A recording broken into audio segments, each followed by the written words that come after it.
What's going on, YouTube? It's your boy Aydian here, and this is my 14 years on tea video. It is crazy to be making this video right now because the first video I ever made on this channel, I didn't even know I didn't even know if I wanted to go on tea, right? Then when I did, I didn't know if it was ever going to actually happen.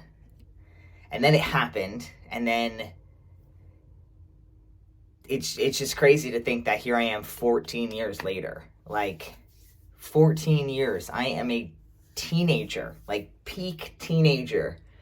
Well, maybe not peak. Peak is maybe like 16, but like pretty peaking. I'm peaking on my way to peaking in teenager world. And it's crazy to think I used to count every little hair on my face. And so I want to make a video about the changes 14 years on tea.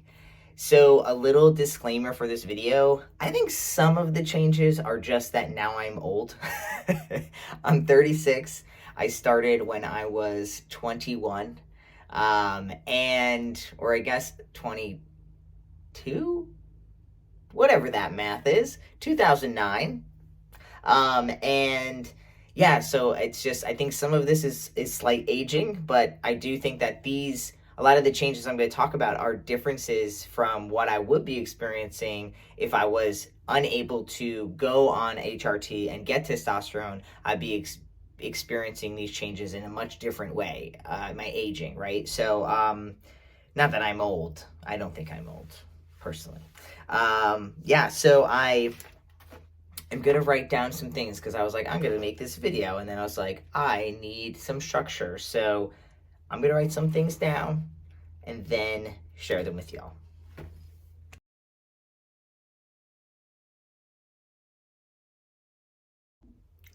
All right, we're back. So first, voice. So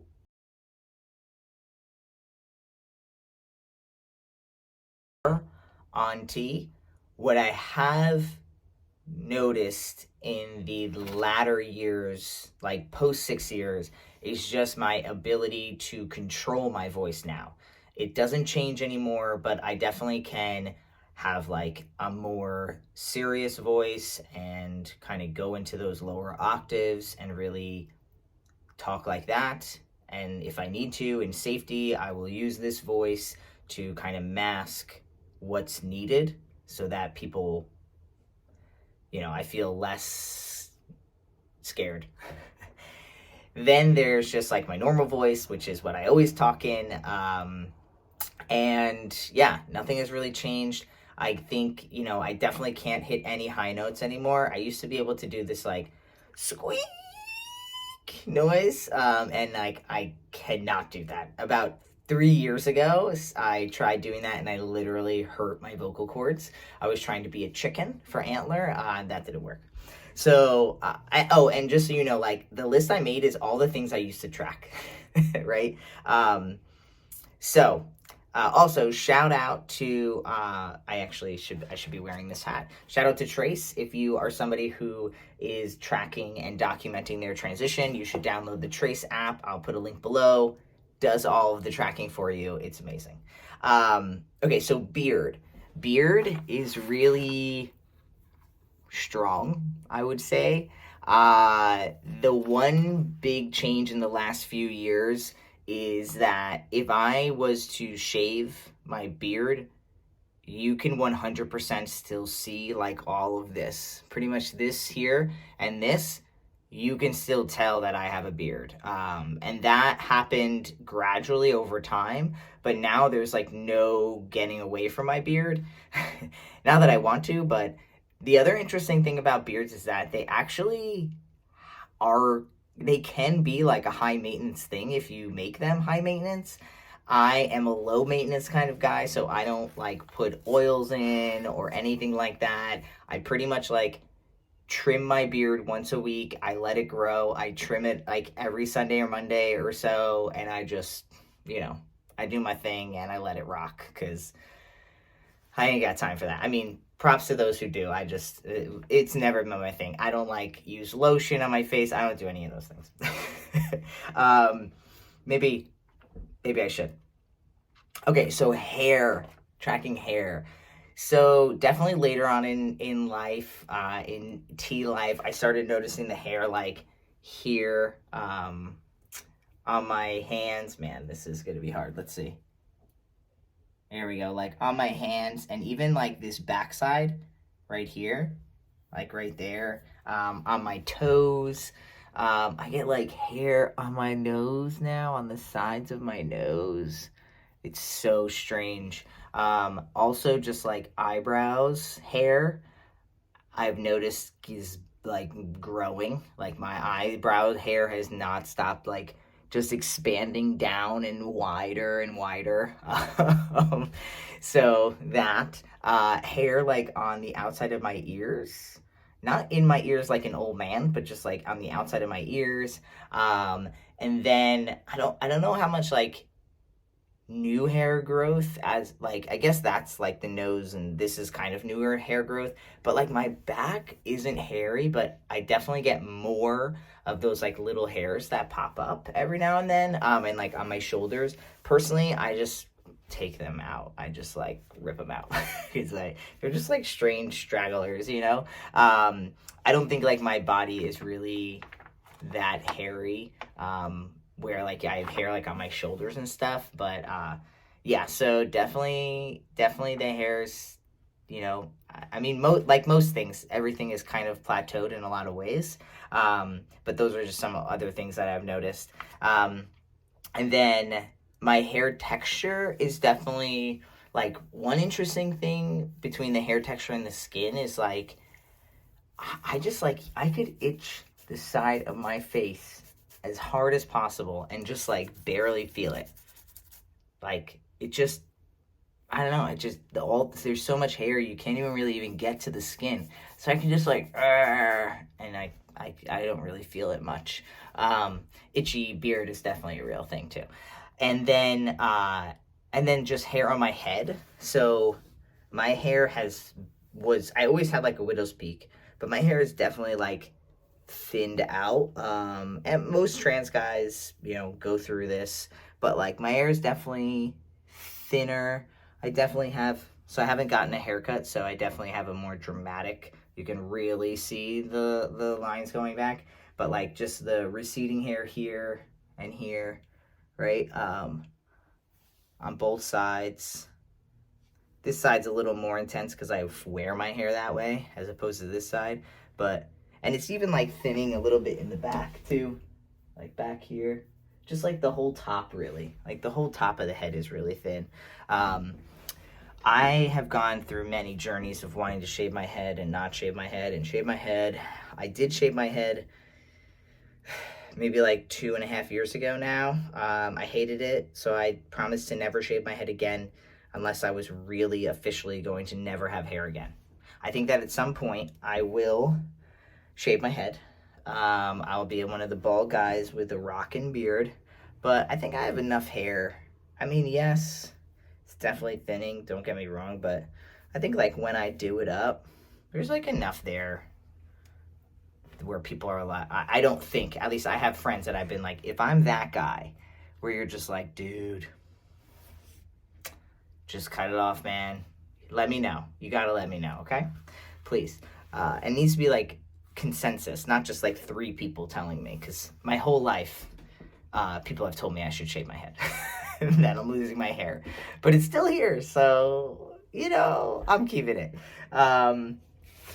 So talk a little bit about my skin, some more about my skin, like just, again, just like rough, like I touched Jane Lee's hands and I'm like, wow, my hands used to be that soft, just like super soft, and my hands are just like not. I have like all these like calluses from working out, like my hands are just, they're not, you know, they're like all ripped. They're just, soft skin is definitely not on the top of the list of things that I have. Crying. So, crying, the interesting thing, maybe I should make like an emotional post. Maybe I should do that. Debating now in this video. I think I'm gonna make another video. I think I'd rather have a few shorter videos than a bunch of long ones. I don't know. What do y'all think? Well, you can't answer me because you're not here. I almost wanted, because I wanted to talk about personality changes and dysphoria. Fuck it. I'm just gonna, you know what? If you're here, you're here. Let's let this rock. This might be a longer video, but I appreciate you. I appreciate you. And hopefully you're only listening because it's somewhat helpful or relevant to your life. Okay, so crying. Um, Crying is still something I can do. It doesn't happen much, but I think that's more personality wise. So, one thing that's definitely different is my personality. I wouldn't say my core personality is extremely different, but different aspects of me. Like, I've found in the last, so I'll just say like the last 4 to 5 years, right? So, peaking over that like 8, 9, 10 years on T. Definitely just like a little more like competitive. Um, you know, and maybe this is just like a getting older thing too, right? But like, definitely see like some of that competitiveness come through. Definitely feel like I can cry, but the things that make me cry are so different now. Like, the things that make me cry are, so there's a few things that make me cry. Old people. I just like, I don't know, I have a lot of feelings and empathy for older people. Like, just what, like, you know, I think it's just the realization that like life does end, and at some point you have to leave the earth and all of the things and people that you have grown attachments to, and like your body changes and like can hurt, and you know what I mean? So I just have like a lot of empathy and like compassion for elder people. And then the other thing that makes me cry, anything that has to do with like Antler or Jenny Lee, like I can cry very easily if with like a song comes on talking about like, you know, Jenny Lee and like the partner, the person you love. I can definitely cry at those. I do. Same thing with Antler, like any movie I watch and like the kid, like something happens with the kid, or like, you know, I don't know, just something emotional around children. That always makes me cry. So the things that make me cry are very different as opposed to just like feeling a sense of overwhelm and wanting to cry, right? That doesn't happen that much.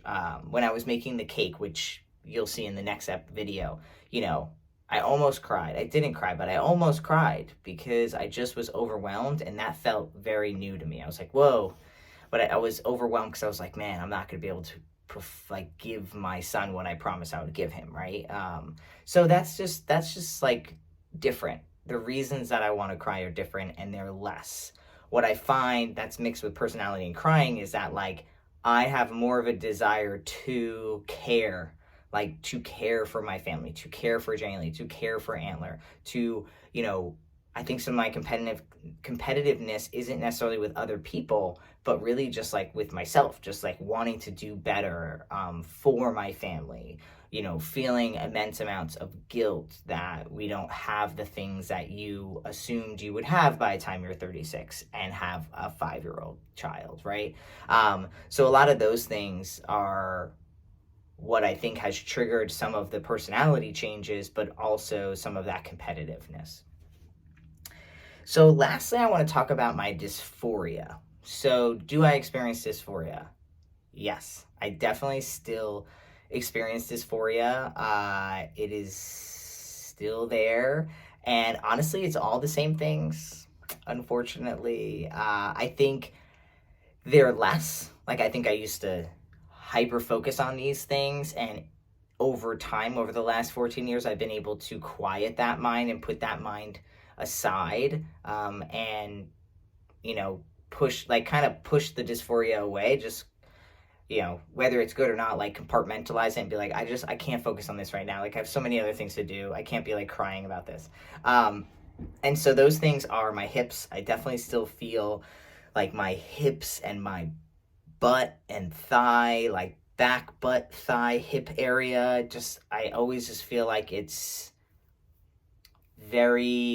like the most feminine part of my body, and it gives me a lot of anxiety and dysphoria, and definitely like some dysmorphia, because I think it looks way worse I don't even want to say worse, but I feel like it's accentuated much more than I think other people do. At least that's what's been reflected back to me. So that's still there. My voice definitely still gives me some dysphoria at times, where I was talking before, like the code switching, like I definitely have like a more masculine voice that I use when I'm feeling like if I answer the phone, I definitely answer the phone a lot more like, hello? Yes. Like what I've noticed is I just go more monotone. Like I don't go like, hey, yeah, what's up? Mm-hmm. Yep. I'm more like, hello? Yes. Okay. Where? Okay, that sounds good. Thank you. Bye. Like it's just more monotone. Because I still get mammed on the phone all the time. So then I also have my height. So my height is interesting because when I first started transitioning, I was super dysphoric about my height. And then I stopped caring. I really stopped. But now I care again. I don't know why.